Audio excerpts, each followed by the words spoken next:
কি দরকার ছিল আজকে অফিসে খাবার নিয়ে যাওয়ার? তোমার জন্য আজকে আমার অফিসে সম্মান নষ্ট হয়েছে। একদিন না খেলে কি মরে যাইতাম? মা আপনার অফিসে খাবার নিয়ে গেছে, তাতে এমন কি হয়েছে? কি দরকার ছিল আপনার মার সাথে এমন ব্যবহার করার? তুই কি আমারে শিখাইবি মার সাথে কিভাবে কথা বলতে হইব? আমার মা, আমি বুঝবো।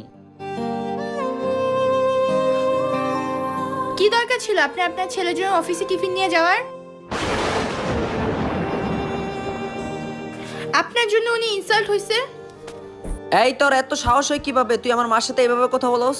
আপনার এখন খারাপ লাগতেছে না আমি তার সাথে এমন ব্যবহার করছি? ঠিক তেমনই আমার এরকম খারাপ লাগছে যখন আপনি তার সাথে এভাবে কথা বলছেন।